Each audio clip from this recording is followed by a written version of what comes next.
गुरु गोविंद दो खड़े काके लागू पाए, बलिहारी गुरु आपकी गोविंद दियो बताए। Good morning. ट्यून किया है आपने आपकी वाणी आकाशवाणी। सुबह के 7 बज चुके हैं, तो एक बार फिर से सुबह की चाय की चुस्की के साथ आ गई हूं मैं, आपकी रेडियो दोस्त ललिता, आप सभी के फेवरेट नंबर 1 मॉर्निंग शो के साथ, जिसका नाम है गुड मॉर्निंग बनारस।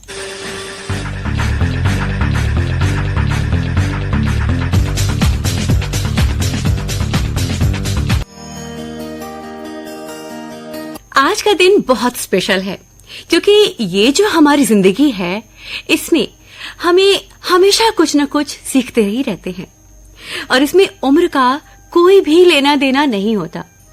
और जब भी जिसकी वजह से हमारी जिंदगी अच्छी होती है, बेहतर होती है, उसके लिए हमारे मन में खुद ही सम्मान आ जाता है।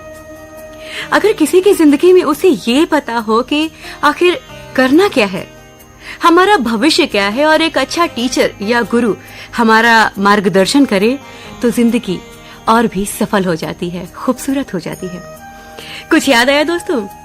जी हाँ, आज है गुरु पूर्णिमा।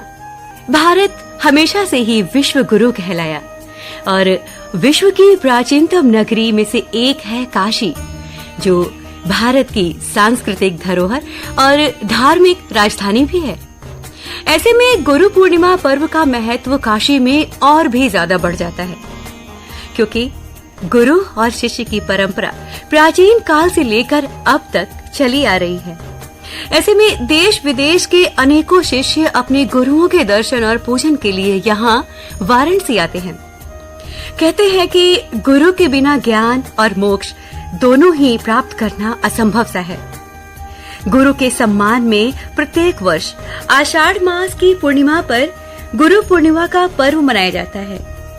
ये गुरु के प्रति आभार व्यक्त करने का दिन होता है, क्योंकि गुरु ही शिष्य का मार्गदर्शन करते हैं। प्राचीन मान्यता के अनुसार महाभारत के रचयिता महर्षि वेदव्यास का जन्म भी आज ही के दिन यानी गुरु पूर्णिमा के दिन ही हुआ। और बौद्ध धर्म के हिसाब से अगर देखें तो बौद्ध धर्म के अनुयायियों के अनुसार गुरु पूर्णिमा के दिन ही भगवान बुद्ध ने वाराणसी के सारनाथ में अपने शिष्यों को अपना पहला उपदेश दिया।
आप सभी श्रोताओं को गुरु पूर्णिमा के पर्व की बहुत बहुत शुभकामनाएं। आपको बता दें कि गुरु पूर्णिमा के अगले ही दिन से सावन का महीना शुरू हो जाता है शिव की नगरी काशी में सावन का पावन महीना और भी ज्यादा खास हो जाता है, क्योंकि सावन के महीने में श्री काशी विश्वनाथ में जलाभिषेक का विशेष महत्व होता है। दूर दूर से श्रद्धालु कांवड़िए कांवड़ में गंगा जल लेकर जलाभिषेक के लिए काशी पहुंचते हैं। और आपको यहाँ ये भी बता दें कि इस बार सावन 2 महीने का रहने वाला है, यानी इस बार सावन में 8 सोमवार पड़ेंगे और सावन में व्रत का विशेष महत्व भी होता है। कहा यह जा रहा है कि ये शुभ संयोग 19 साल बाद बना है, क्योंकि 18 जुलाई से 16 अगस्त तक सावन अधिक मास में रहने वाला है। तो चलिए दोस्तों, अब इसी के साथ बढ़ते हैं प्रोग्राम में आगे और देखते हैं क्या कुछ खास है आज।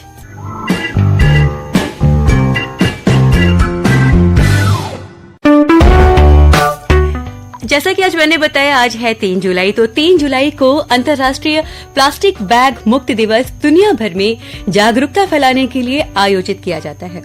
अक्सर आपने देखा है कि साप्ताहिक छुट्टी जो होती है वो रविवार को होती है। आखिर ये छुट्टी रविवार को ही क्यों होती है, क्या आपको पता है? अगर नहीं पता तो आइए अब मैं बताती हूँ। कब से शुरू हुई ये छुट्टी? तो बता दें आपको कि नारायण मेघाजी लोखंडे, जो भारत में ट्रेड यूनियन आंदोलन के जनक थे, वे सांप्रदायिक मुद्दों पर साहसी पहल के लिए याद किए जाते हैं। नारायण मेघाजी लोखंडे ने एक आंदोलन चलाया और 7 साल के संघर्ष के बाद ये सफलता उन्होंने पाई। उन्होंने ये तर्क दिया था कि आखिर सप्ताह में एक दिन ऐसा होना चाहिए जिसमें मजदूर आराम कर सके, खुद को थोड़ा वक्त दे सके। और उनके कठिन परिश्रम के बाद 7 सालों के बाद 10 जून 1890 को रविवार के दिन की छुट्टी की घोषणा सभी के लिए कर दी गई। तो एक रोचक जानकारी है हम सभी के लिए। और दोस्तों, अब आइए देखते हैं क्या कुछ खास रहा हमारे शहर बनारस में।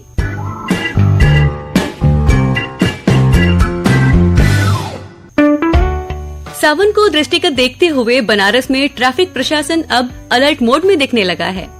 गोदौलिया चौराहे पर लगातार चेकिंग अभियान भी चलाया जा रहा है और सभी वाहन कर्मचारियों को सचेत भी किया जा रहा है। इस संदर्भ में एसीपी यातायात विकास श्रीवास्तव से बात हुई तो उन्होंने कहा कि सावन के महीने में गोदौलिया चौराहे से मैदागिन और गिरजाघर तक किसी भी वाहन को प्रवेश नहीं दिया जाएगा। खास तौर पर जिस दिन सावन का सोमवार पड़ेगा उस दिन किसी भी प्रकार के वाहन को प्रवेश नहीं दिया जाएगा, चाहे वो स्थानीय ही क्यों न हो। आपको बता चुके हैं कि कल से यानी 4 जुलाई से सावन शुरू हो जाएगा। तो इस बार सावन 2 माह का होगा। इसे लेकर भारतीय रेलवे खान पान और पर्यटन निगम ने बड़ा फैसला लिया है कि पूरे सावन IRCTC के फूड स्टॉलों और ट्रेनों में नॉनवेज खाना नहीं मिलेगा। मतलब जब तक सावन चलेगा तब तक ट्रेनों में सिर्फ शाकाहारी भोजन ही मिलेगा।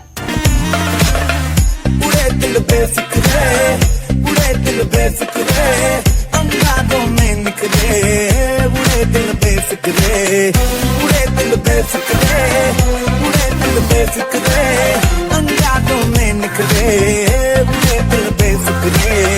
रात भर झूमेंगे, आसमां घूमेंगे, चांदिये झूमेंगे, तारों के मारेंगे फेरे, उड़े दिल बेफिक्रे, उड़े दिल बेफिक्रे, अंगारों में निकले उड़े दिल बेफिक्रे।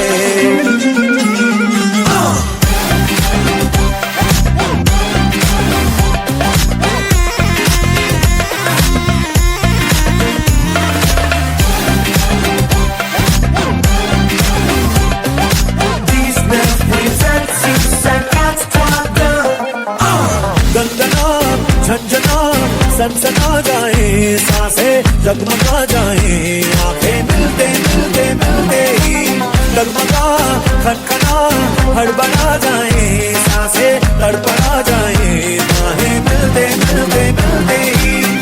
आग के ढेले हैं, बर्फ के ढेले हैं, बाज पे खेले हैं, थोड़े थोड़े दिल के टुकड़े, उड़े दिल बेफिक्रे, उड़े दिल बेफिक्रे, अंगारों में निकले उड़े दिल बेफिक्रे।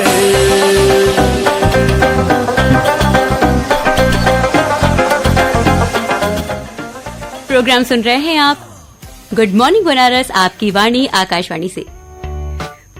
दोस्तों, यहाँ आपको ये बता दें कि प्रधानमंत्री नरेंद्र मोदी 7 जुलाई को अपने संसदीय क्षेत्र वाराणसी आ रहे हैं।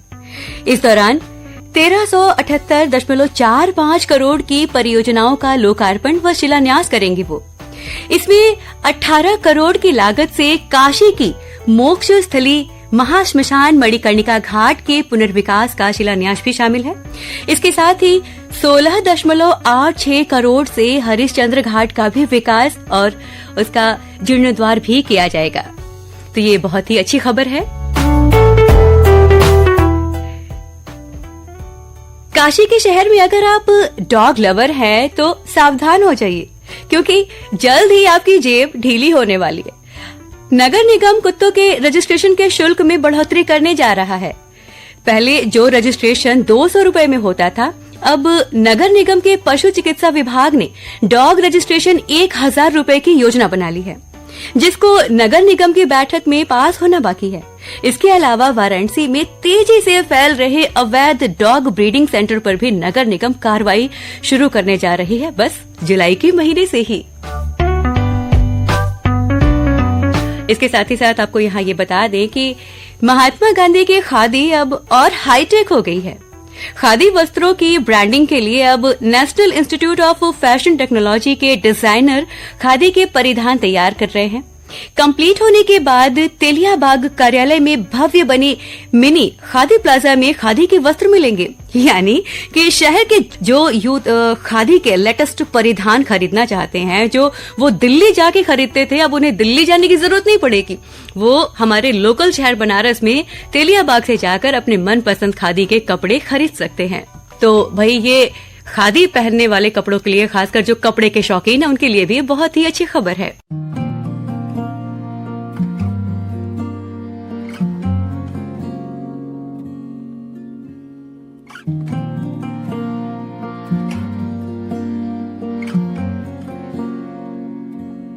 हवाओं में बहेंगे, घटाओं में रहेंगे, तू बरखा मेरी, मैं तेरा बादल दिया।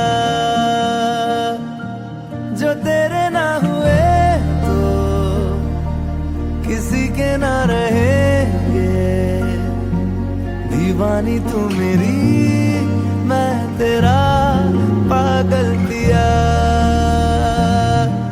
हजारों में किसी को तकदीर ऐसी मिली है, एक रांझा और हीर जैसी। न जाने ये ज़माना क्यों चाहे रे मिटाना, कलंक नहीं। दोस्तों, सावन के मौसम में शहर में कई जगहों पर रूट डायवर्सन होते हैं। ऐसे में थोड़ी ट्रैफिक की परेशानी तो होना लाजमी है। तो एक छोटी सी गुजारिश आप सभी से कि समझदारी दिखाएं, बेवजह हॉर्न न बजाएं, क्योंकि इससे ध्वनि प्रदूषण होता है और कई तरह की परेशानियां भी।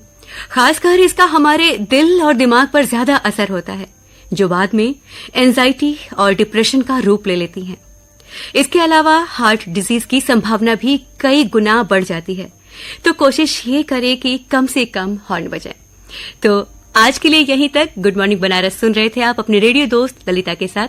वापस मुलाकात होगी आपसे सुबह 8:45 पर मधुरिमा के साथ। तब तक के लिए बाय बाय।